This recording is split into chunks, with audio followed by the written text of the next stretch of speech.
Morning, everyone. We apologize for the delay. We had a couple interviews that ran a little late, but I'll now ask everyone to rise for the Pledge of Allegiance.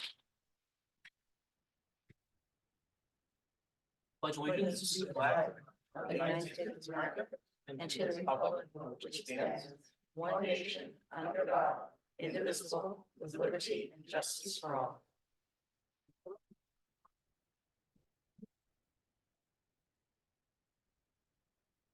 At this point, I'd just like to ask for a moment of silence in respect to two community members that we lost this week or the past couple weeks.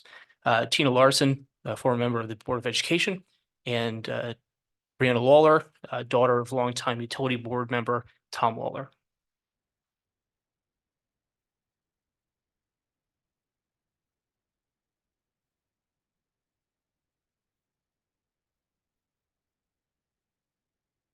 Thank you. I'll ask for a roll call. Mr. Dixon, Here. Mrs. Diglio. Here. Mrs. Lafroy. Here.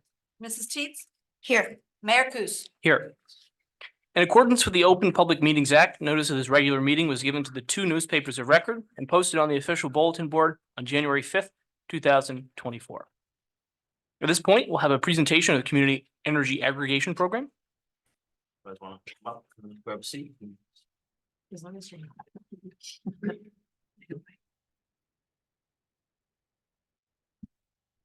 Thank you, Mayor. Thank you, Council. Thank you, Tom, for the invitation. My name is Lisa Hibbs. I am here representing Commercial Utility Consultants and Concord Energy Services. We are energy consultants for 5 energy aggregation cooperatives representing over 70 towns. So just wanted to give you an update. Not sure how many of you have been on council for a long time, but I believe we were here back in probably 2015, 16, 17, somewhere in there.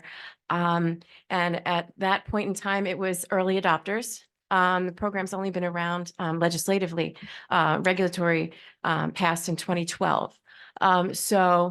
We've gotten a little more experience. We have some savings totals to share with you, but also just wanted to review what the program does and what it does not do.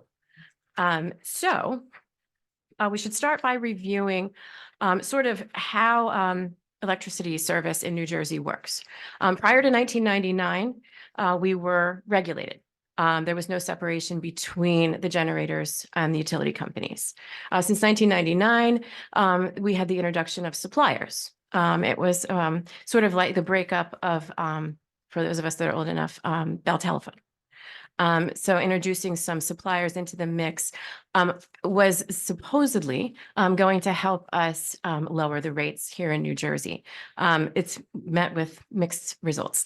So the only thing in the program that changes is the supplier. So on the next slide, Tom, so how are utility rates set in New Jersey? So every February, the state holds an auction for every single resident's usage here in the state. They hold the auction and bids are accepted and awards are made. And these are the 2024 awarded suppliers.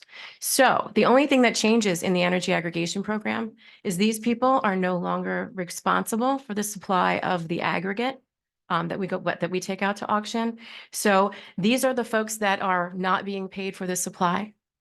It would be the awarded supplier through the program. So again, the only thing that's going to change is who is supplying the energy. So these folks would be out, our supplier would be in. Okay, so when the board holds the auction, pricing is taken and awarded in February. Rates take effect in June of that year and run through May the following year.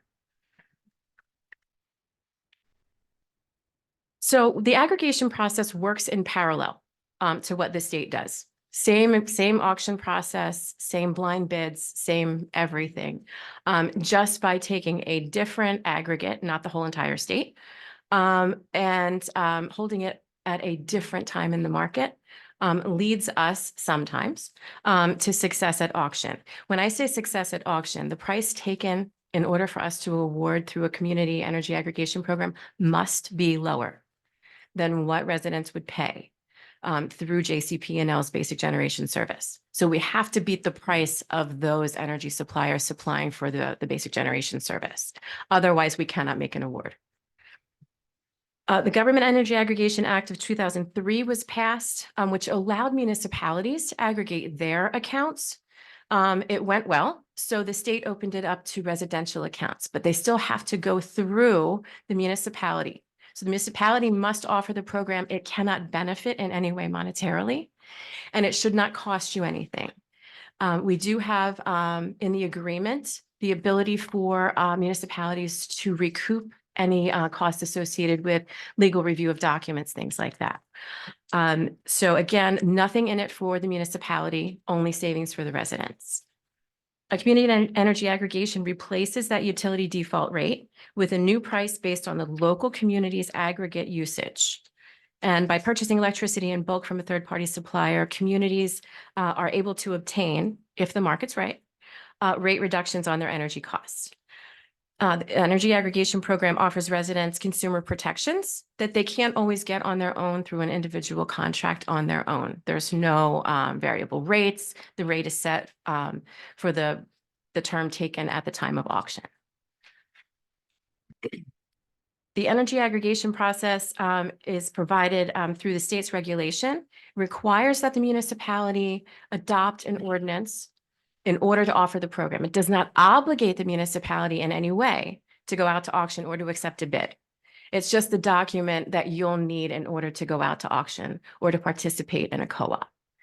If you wanted to participate with other towns and aggregate your usage with other towns, which is helpful, again, we're talking about bulk purchase, council would need to do a resolution as well that would just authorize you to join any number of co-ops. We do have a new co-op that is starting. It is the Garden State Community Energy Cooperative, just established in January of this year. Lincoln Park is the lead agency. Jefferson Township is the first participating municipality in addition to Lincoln Park. We just sent bid documents up for the other 5 cooperatives that we manage. We just did that last week. So all documents related to the program we would provide. All documents are reviewed by Board of Public Utilities and Division of Rate Counsel. Okay, so ordinances, resolutions, bid documents. If you are successful at auction, if you do decide to move forward with the program, the information kits that are mailed to residents about the program also reviewed by the Board of Public Utilities and Rate Counsel. Once a winning supplier is selected and an award is made, the agreement between the municipality and the winning supplier is signed, and outreach to residents about the program would begin. And when I say outreach, we would lean into Newton to advise us on how best to reach out to your residents. You know them the best. We must do the mailing, but we also suggest doing town hall style meetings, whether it be in person on Zoom. Also, outreach to seniors is very important. As you know, they are targeted all of the time by third-party suppliers. We do not want them to think that this is one of those programs. We want them to understand that, no, there are consumer protections. They can opt out. They do not have to stay in the program. There is also a permanent opt-out feature, which means if Newton were to do this and a resident does not want to participate in this round of the program, they can opt out. But if they don't want to be bothered ever, they can permanently opt out. They can always opt in, but they would not have to go through the opt-out process time after time. All of our programs now also include the option for residents to opt up into a 100% renewable energy option. A lot, climate change being what it is, a lot of residents are looking for opportunities to opt up into a higher percentage of renewable energy. The program can offer that. Again, it has the consumer protections. The rate would be fixed. It does not have to beat the price to compare through the utility. It is one of the caveats in the program. Any additional renewable does not have to meet that requirement of savings. If a winning supplier is identified and the contract is awarded, we'll talk about the mailing a little bit. Eligible residents. We don't have any personal account information until an award is made. When we go out to auction, we're using just basic aggregated data. We know how many residents and we know how many kilowatt hours a year. Once an award is made, the utility will share the customer's name, their account number, and their address. We don't have financial information. We don't have telephone numbers. We don't have any unique identifier other than the address and the account number. No account is enrolled in the program within that first 30 days of that mailing going out. If a person wants to opt out, if they want to come to the education program, learn more, if they want, we record a video as well, and we post that on a web page for the program. Residents can see all of the information about the program on the program's webpage, watch a video if they can't make it to a meeting, and make an informed decision. If they have not opted out of the program in that first 30 days, then and only then is the account information enrolled with the awarded supplier. Then they would go live in the program. Then they would receive the rate through the program, not before that. And also, if they miss the opportunity in that first 30 days, realize we're into the program and I don't want this anymore, residents can opt out of the program at any time, no fees, fines, penalties ever. If they decide after they opt out, hey, I'm hearing from neighbors this actually worked, people are saving money, I want to opt back in, they can certainly do that as well. It just takes 1 to 2 meter read cycles to get them back into the program. And I'm trying to be quick, realizing that you have an agenda to get through. Under the CEA program, all current services provided by JCP&L are still provided by JCP&L. Again, the only thing that we changed was the supplier. We didn't change the utility. So again, power outages, down wires, things like that, they're still reaching out to JCP&L. Meter reads still being done by JCP&L. One bill still being distributed by JCP&L. If a resident gets behind on their bills or if they move, they will drop from the program. If the person moving into the residence, after the original resident moves out, would need to opt into the program, they are not automatically enrolled mid-contract. Residents continue to receive that one bill from the utility. Budget billing is offered. So if a person is on what they call an equal payment plan with JCP&L when the program first starts, they are enrolled with the supplier on an equal payment plan. There are, again, no fees to be part of the program. No one from the program will be calling residents or knocking on doors. Sometimes, because it's public information, third-party suppliers realize that you're doing an energy aggregation program for your residents and they take advantage or try to take advantage of your residents. So we want to make it very clear to residents, the only information coming to them would be by mail or in conjunction with Newton, as far as a town hall style meeting or something like that. The only time that we would call a resident is if they call us. Again, we don't have phone numbers, so it can't be us. Municipalities have the option of offering programs with higher amounts of renewable as their standard offering. If you do that, there are sustainable Jersey points available to the town for doing that. The price to compare does not have to be lower or higher than the price that we take. We can set a price that's higher for those. And because of the supply and demand for renewable energy right now, it would not provide savings. We're having some interconnection issues and delays for some of the renewable projects here in New Jersey coming online. And it's definitely impacting pricing. But if it's something that you're interested in, we could certainly provide more information about the sustainable Jersey points.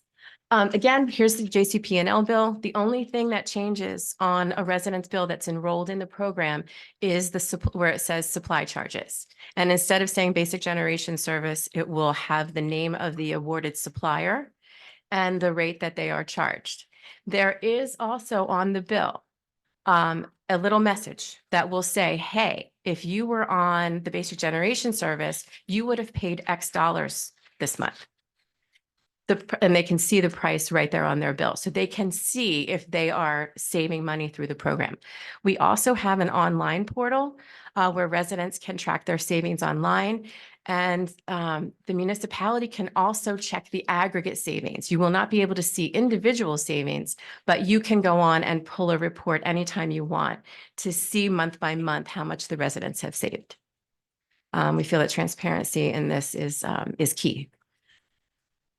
We can also pull the report for you and provide it, but you can have your own login and password and pull that information down whenever you need to. The program offers residents a number of benefits. There's no predatory contracting. The price taken at the time of the auction is the price offered for the term. It does not fluctuate. It doesn't go up. It doesn't go down. So it provides some budget stability. Residents know how much they're going to pay. JCP&L's price varies quarterly. Not by much, but it does vary quarterly and will reset every June. We do not recommend offering a program to residents that is not 7 to 8% below what residents would pay, just to absorb some of those fluctuations in JCP&L's pricing. Reduced rates, budget stability, flexibility for the residents. They don't have to participate, but they can. They cannot get this type of contract without the municipality doing it for them.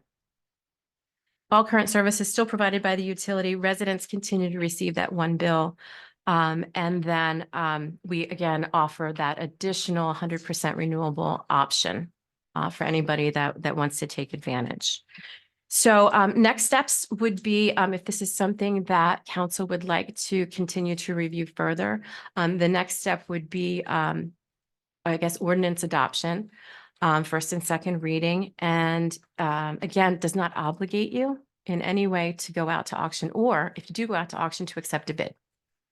If you join a cooperative, that decision is left to the lead agency.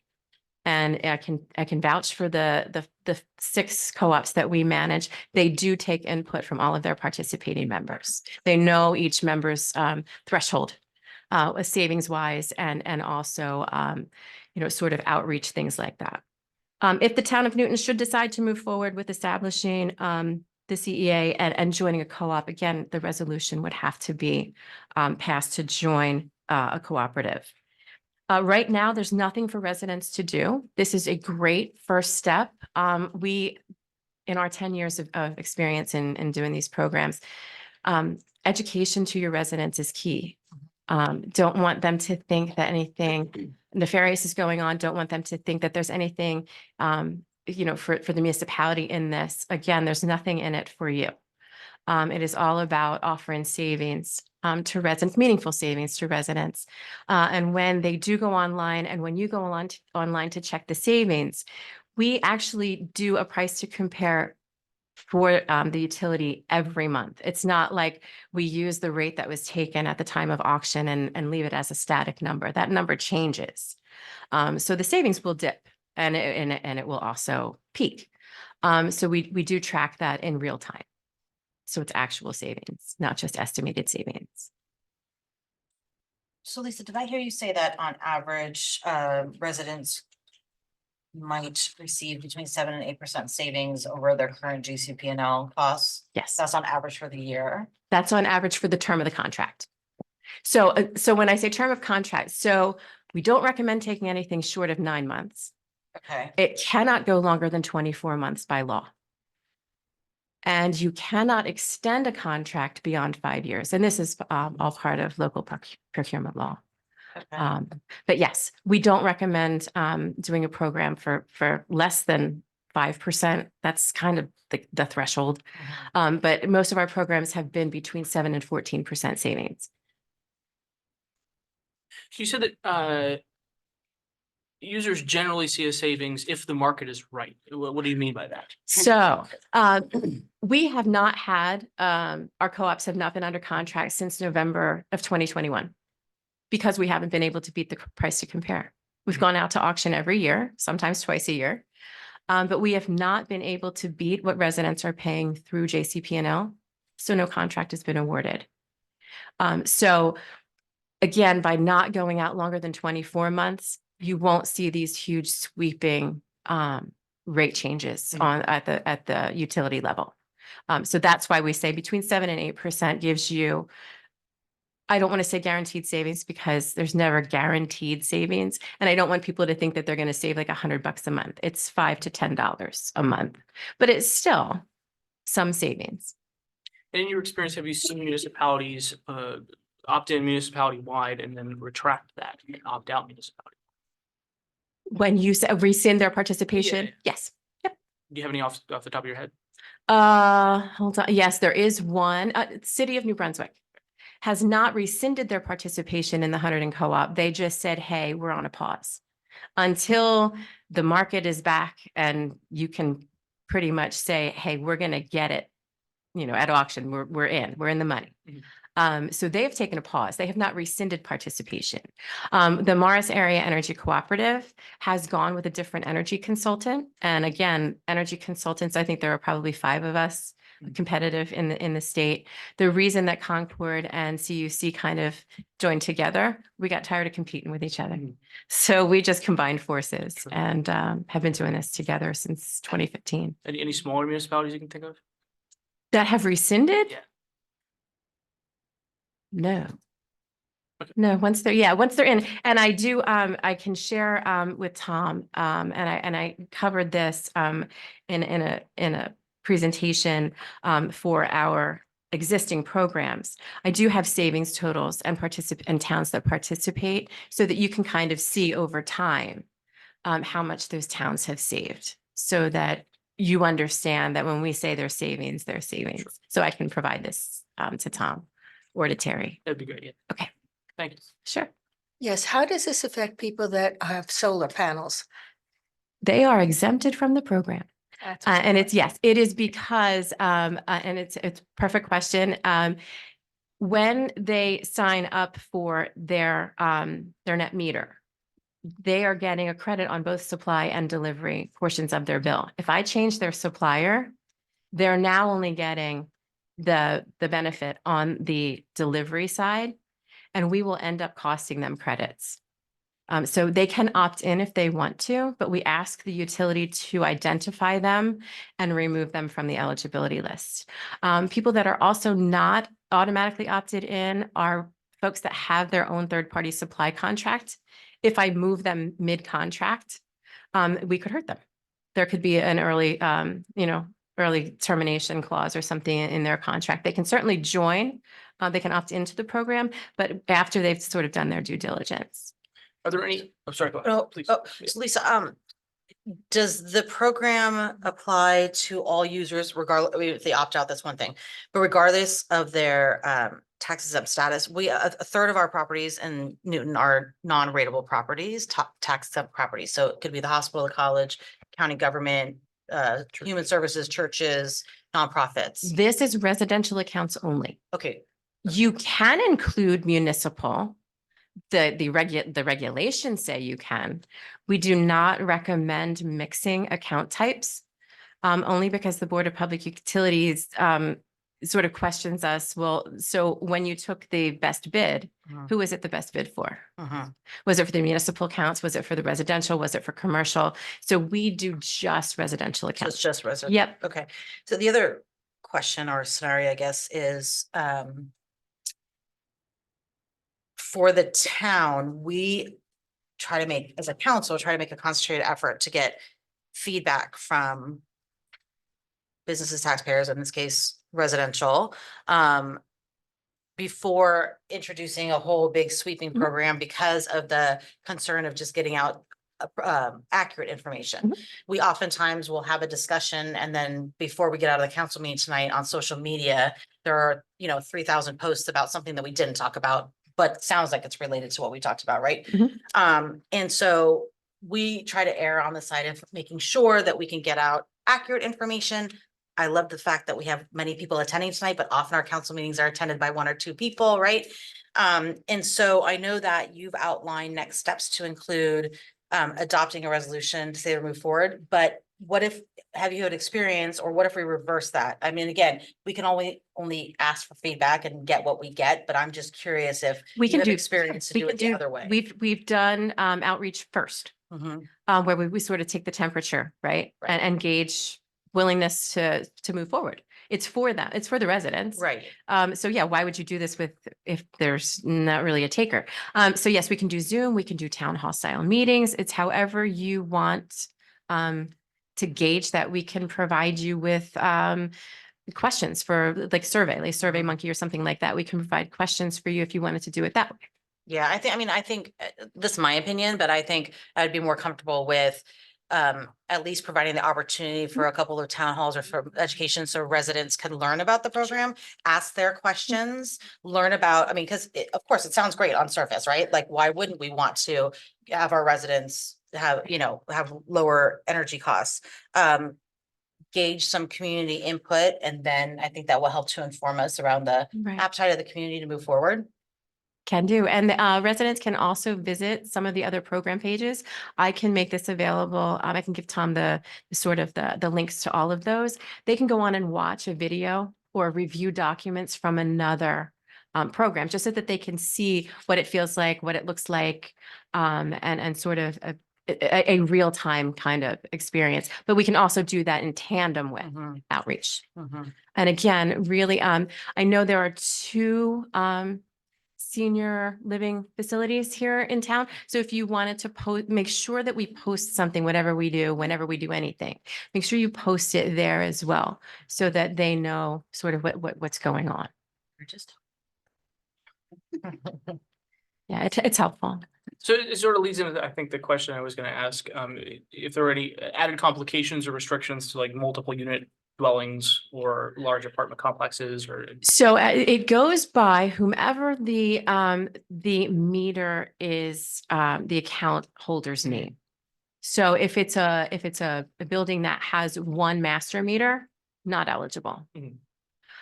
If it's multiple, if it's like condos or apartments, as long as the account holder is a regular, sort of residential account holder, they are eligible. Okay. And this does not affect LIHEAP or any other utility assistance programs. This works in tandem. This does also not affect community solar participants. So if someone is signed up with a community solar project as an off-taker, this will not affect that either. Of the municipalities that you're currently under contract with, or I know there hasn't been a contract issued, but assuming that, what's the percentage of residential properties that typically opt out?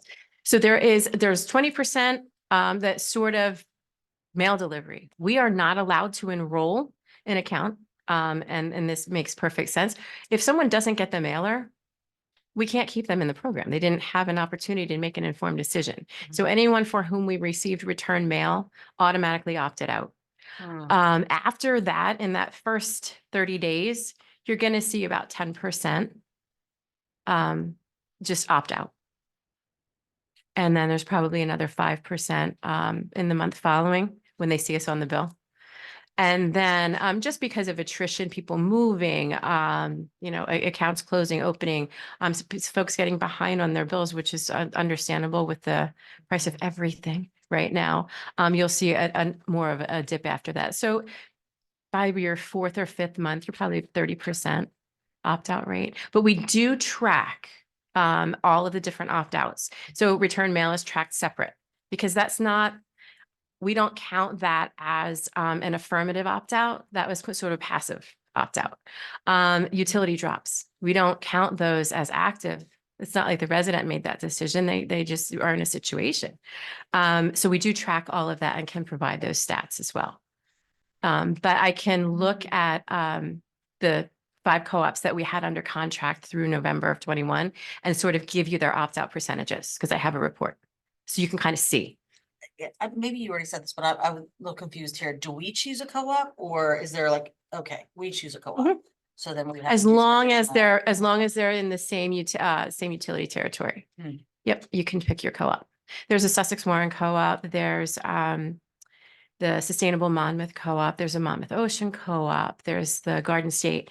And because all of the others sort of have their bid documents up and going, Garden State makes the most sense because they haven't sent their bid docs out. Again, this is like a 4 or 5 month process for you guys. It's not a quick moving thing by design, and nor should it be. It should be deliberate. Any other questions?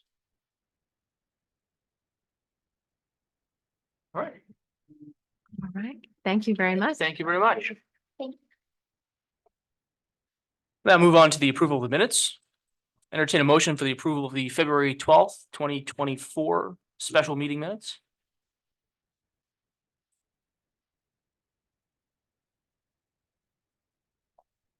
I'll make a motion to approve the minutes from the February 12th, 2024 regular meeting. Second.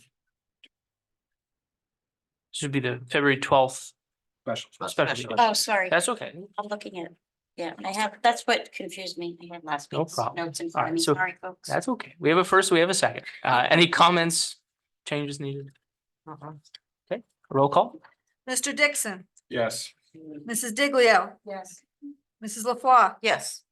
Mrs. Teets, Yes, Mayor Kus. Yes. Will now entertain a motion for the approval of the February 26th, 2024 regular meeting minutes. I'll offer the February 26th regular meeting minutes. I'll second them. Very good. Any comments or changes needed? Okay, a roll call? Mr. Dixon, Yes. Mrs. Diglio, Yes. Mrs. LaFois, Yes. Mrs. Teets, Yes, Mayor Kus. Yes. At this point in the meeting, the town council welcomes comments from any member of the public on any topic. To help facilitate an orderly meeting and to permit the opportunity for anyone who wishes to be heard, speakers are asked to take one turn at the microphone and please limit their comments to 3 minutes. The clerk will keep time. If reading from a prepared statement, please provide a copy and email a copy to the clerk's office after making your comments so it may be properly reflected in the minutes. Council may choose to comment after the entire public portion has concluded. Please identify yourself and spell your last name rather, for the record. As is customary, we will begin with anyone in person.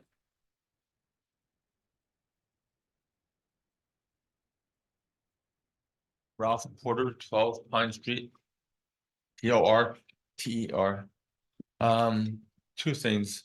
Number one, a lot of people in town, me included, since I don't drive, are very upset with the Rite Aid closing down. I know it's not the town to get anybody in there, but is there any way to try to urge somebody to move in there? Because not only me, there's a lot of senior citizens who don't drive or don't want to go on the highway to get their meds, you know? I know there's a lot of discussion on the public forums that say, well, pot shops are opening up. That's not real, that's not the meds that we need, you know, it's a different type of med. So we'd like to have something like that if possible. The number two thing is there's a trailer park on my street between Mason and Miriam. 2 years ago or last year, they had a big infestation of, I say rats, that's what they were.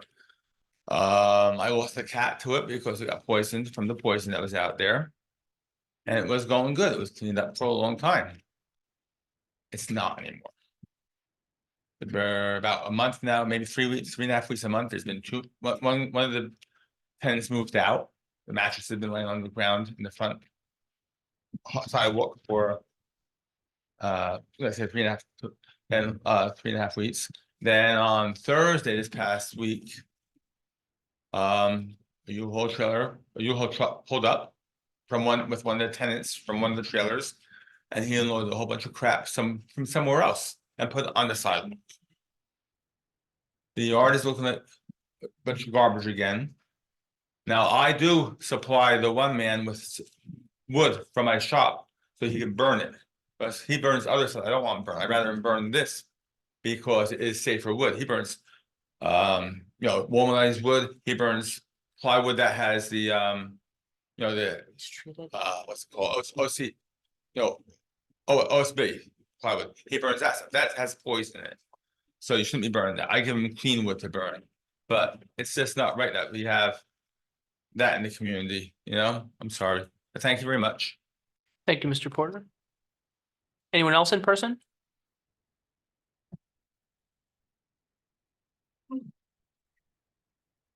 Good evening. My name is Jack DeGroot, DeGroot. I just wanted to come before the board today. I'm the new Sussex County Commissioner, and as a matter of fact, I'm liaison to Newton. So just want to leave you with my contact information. Anything in regards to the county that I can help with, please feel free to reach out. I want to make sure that, we're open in our communication and, transparent, and anything I could do to help Newton, greatly would like to do that. So if it's okay with you guys, I'd like to give you my contact. Please. All right, thank you. Thank you, Mr. DeGroot. Commissioner Groot, thank you for being here, and it's nice that that you are our liaison. We enjoy a wonderful relationship with the county on so many levels, obviously Newton being the county seat. Secondly, county roads come through the town of Newton, but our town manager, Mr. Russo, has a great relationship with the county administrator. And certainly we collaborate with you on some of our development projects, particularly if they're going to be assessing county access or adjacent to a county road. And then, of course, we all have mutual interests in the wonderful project up at McGuire's with the Sussex County Community College. Mr. Russo is in constant contact with President Connolly up there, and the college is a good partner to ours as well. So thank you for coming to tell us that you are a new liaison rep, because I don't know that I was aware of that. So appreciate that. Yeah, no problem. And thank you guys for all you do. And like I said, please feel free to reach out anytime. Always available for you guys. Thank you. Thank you. Anyone else in person? Not seeing anyone in person, we'll transition to Zoom.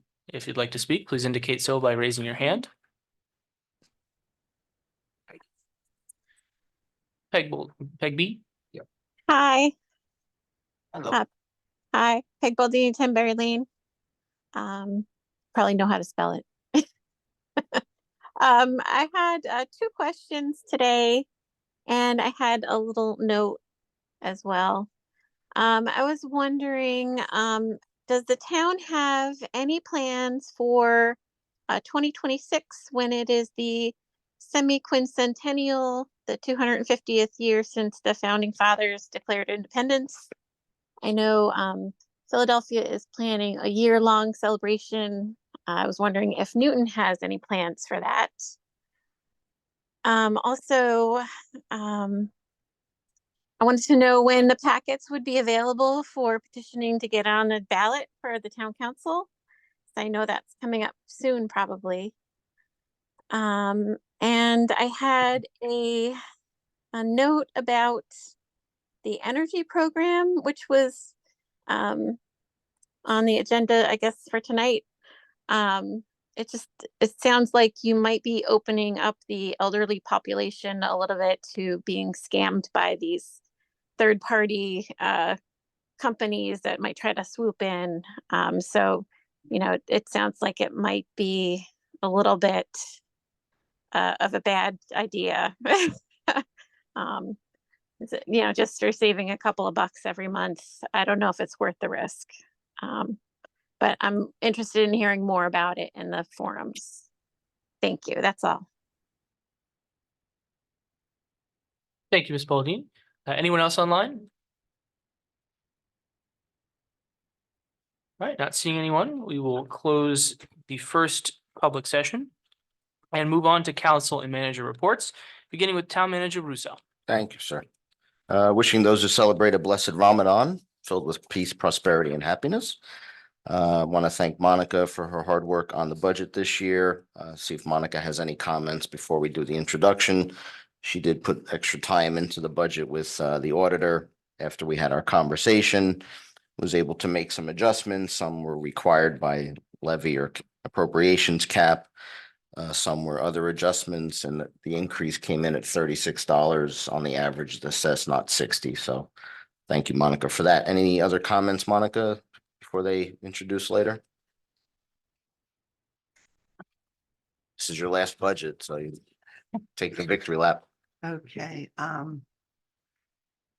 when you all adopted the ordinance for the cap for 3.5%, that basically the state budget has our appropriations departments in what's in cap and what's out of cap. And in cap, because you passed the ordinance, the cap ordinance, we're basically allowed 3.5% more. And basically what that is, I explained to DPW, if you had a tree guy come last year, and it cost you $1,000. This year you have to tell him he can only charge you $1,035. Because state says we can only do 3.5% increase. So basically that was one of the adjustments in there. We had to take our end cap down so that we held to our 3.5%. And then there was an insurance adjustment that I found between our budget book and the state budget. And that also took us down. So we're at 36 for the year for an average house, $3 a month. So it was a good find. And that's Bless it. you. Bless you. Thank you. Thank you, Monica. Bless you. Bless you. This Thursday, 10:30 a.m., Rob Boyle will be my guest for Tom Talk, so check out that. Hometown Heroes deadline is Friday, so if you haven't submitted your banner submission form, you can pull it off the website. We have a couple dozen, I think, in so far, so please, if you're interested, recognizing a veteran, please take advantage of the program so we can get the banners ordered. Obviously, hope everyone has an enjoyable time this Saturday at the parade. And as far as the public comments, I think Terry has Kerry working on the trailer park issue because Mike Monaco is out. So Kerry's looking into that with the owner. And Peggy, yes, we're going to be checking into whatever programs the state is recommending for 2026. Revolution NJ is the program that we signed up for. So we'll be looking to do some things through and in partnership with the state and other towns. And Terry can answer the council packet question. That's all. Thank you. Council packets be ready in June, I believe June 15th or whatever that Monday was. Thank you. Councilmember Dixon, Nothing at this time. Thank you. Councilmember Diglio, Just a few things. Monica, I want to thank you that you were able to get the price per average house from $60 to $36. Thank you. Thank you all the department heads as well for all the work that they've done on this budget. Now, St. Patrick's Day Parade starts off at 11 a.m. Lineup has been done, and we have, thanks to the efforts of Michelle, the mummers that will be there as part of our 6 bands that will be there. Memorial Day Parade, I have been working on that. That is on May 27th. And for seniors, Prime Time is now meeting at the Newton First Aid Squad at 68 Sussex Street. We'll be meeting there until the renovations are done at the firehouse. And we meet on the first and the third Wednesday of each month. Thank you. thank you. Councilmember Teets, Yeah, I don't have much, but I would like to, Monica, I'm sure that was a lot more calculations that you had to work after we met. So I know that feeling. You always think that you're done and then surprise. And usually it's a short timeline or a short turnover. So appreciate your effort and the fact that you were able to save us some additional money is awesome. So thank you. And I'm looking forward to the parade this Saturday. So if you see me, make sure you yell because I'll bring some candy and throw it at you if you cheer us on. So I hope to see you all there. And that's all I have for now. Thank you. thank you. Deputy Mayor LaFois, Thank you. I had the opportunity to go to dinner at the SCCC Culinary Institute, the Arbor Restaurant last week. And, just wanted to again congratulate Chef Martin and Dan and their entire team. The students are doing a phenomenal job. They also have Friday morning coffee and pastries. They're open. Their bakery part is open, and was able to talk to some of the students, and they currently have 28 students enrolled in the program between their first and second year. And every year they're getting more and more. During the week, they're holding open houses. Students that have been applying or interested, they anticipate that they're going to be growing additional students next year because it's great. Then they have this, year one feeds into year two and vice versa. So just want to remind the community that that's a wonderful asset that's there. And the students do really love the feedback that they're getting from people that are attending and giving them feedback, and they're rotating through and learning through all parts of the house. The classes like are filling up almost immediately as they open. But I did talk to Chef Martin and Chef Dan, and they said that they're going to be adding some additional classes, even some Saturday morning classes for those that don't want to attend the evening. So just wanted to remind everybody about that. Also attended a concert at the Newton Theater last week, and so many volunteers are working at the theater, having a great time, being wonderful ambassadors for the town and for the theater. The police department, making sure that traffic is flowing. And again, just wanted to remind, I feel like almost every 3 or 4 days, I'm getting another email about additional acts that are being added. And a lot of people that are attending multiple times over the course of the quarter. So if you're not supporting the Newton Theater, go. There's not a bad seat in the house. It's another great asset. Also just wanted to mention, if people didn't see it in tonight's agenda, we now have overnight parking that has started in lot 2. And so if you or your neighbors or visitors are in need of that, please look at our website. Thank you to Sandy and Michelle and everybody, the fire department, who's worked so hard on the parade this coming Saturday. I understand that we have more participants than ever, and it's always a great day in the town of Newton. Also wanted to thank Monica. I know this is your last budget, and we will acknowledge your retirement later this year, but probably a little bit bittersweet. But for us to be able to, despite the economy, despite all of the issues, some within our control and many not in our control, the fact that we're introducing a budget that is going to represent a $3 per month on average increase for our residents is pretty great. So thank you. I know that's a lot of number crunching, as Michelle said, and Tom and all the department heads. Thank you for the hard work on the budget. One thing I forgot to mention to Commissioner DeGroot, again, thank you for being here. If there's anything that we also can do to support the county's efforts, please reach out to us, because there are times when, we will be asked questions on the street about things that are going on that aren't necessarily the town of Newton's, issues, but they're the county level issues. So if there's anything that we can be a participant on, please make sure you're also feeding information to Tom, who will feed that information to us, because that's important. And again, I know the mayor had a moment of silence at the beginning of the meeting, but just want to express condolences to the Larson and the Lawler families. I've known Tina for a very, very long time. Our sons are the same age, played sports together. As people have said, Tina was a longtime member of the Board of Education, serving over multiple terms, was Merriam Avenue School PTO, Booster Clubs, Moose Club, Newton Community. She was always one of the first ones when she heard of a family in need to go and search, donations or support. And our thoughts and prayers and hearts go out to the Larson family and the Lawler family, of course, as well, on both of their losses. And that's all I have here. Thank you. Nothing to add, but I will echo the brava to Monica for a job well done this year, and for all of the years that you've been here, of course. Moving on, no ordinances this evening. We'll have the review of the consent agenda. All items listed with an asterisk are considered to be routine and non-controversial by the town council and will be approved by one motion.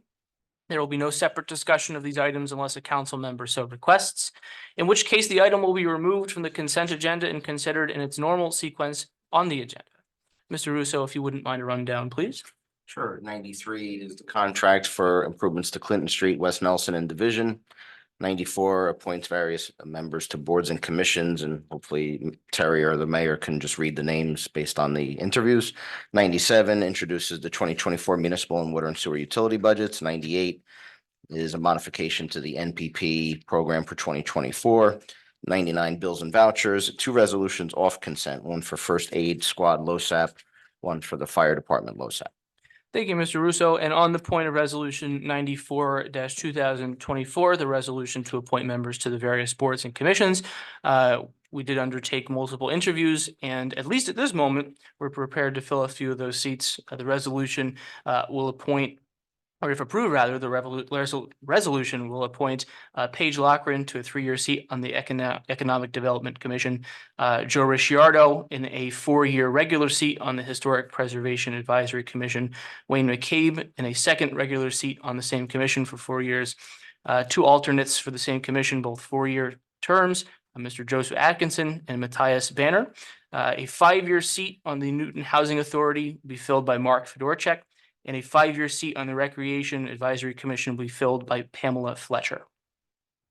Just for the record, Mayor, the appointment for housing is technically your appointment. So if we could just note that, Terry, in the record, that that's a mayoral appointment for the April 30, 2025. Just because we went through the list before. Thank you, Mr. Rose. I'll entertain a motion to approve the consent agenda. I will offer approval of the consent agenda as presented. I will second the motion. Is there any item anyone would like to remove? We'll discuss separately. Not seeing anything, I'll entertain a motion to approve.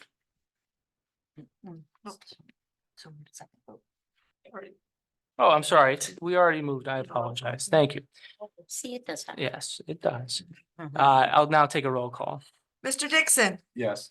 Mrs. Diglio, Yes. Mrs. LaFois, Yes. Mrs. Teets, Yes, Mayor Kus. Yes, but I will be abstaining from checks 10322 all the way to 10326 inclusive. Then move to the non-consent resolutions. I'll entertain a motion to approve resolution 95-2024. I'll make a motion to approve 95, resolution 95-24. I'll second. Any discussion? Roll call? Mr. Dixon, Yes. Mrs. Diglio. Abstain. Mrs. LaFois, Yes. Mrs. Teets, yes, Mayor Kus. I abstain. Yeah, resolution 96-2024. I'll entertain a motion to approve the same. I will make the motion to approve resolution 96-2024. I'll second. Any discussion? A roll call? Mr. Dixon, Yes. Mrs. Diglio. Yes. Mrs. LaFois. Yes. Mrs. Teets, abstain, Mayor Kus. Yes. We'll now move to the second open to the public session. Same rules as the first apply. If anyone in person would like to speak, we will start with them.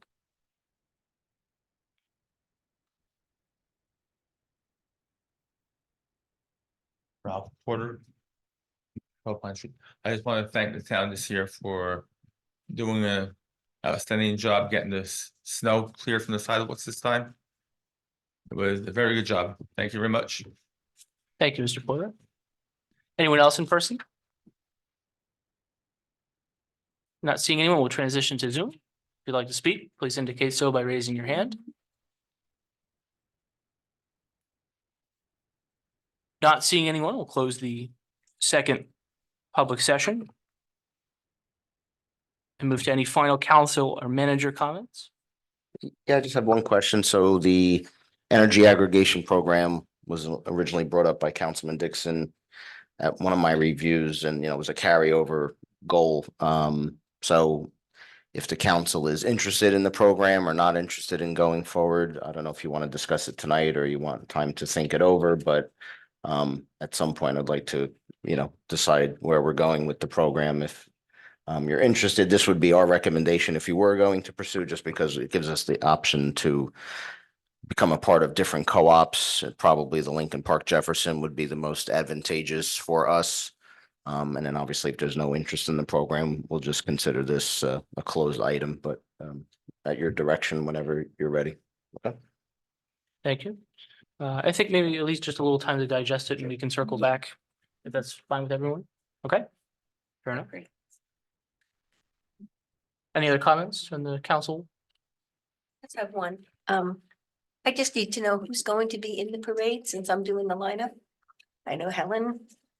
Matt, will you be there? You're not sure? I know Michelle's. He'll be gonna on the phone. Okay, that's all I needed to know. All right. Any other comments? All right, not seeing anything. I'll entertain a motion to adjourn. So moved at 8:06 PM. second. And we'll do a voice vote. All those in favor? Aye. Any opposed? Have a good night. Thank you for coming, everyone.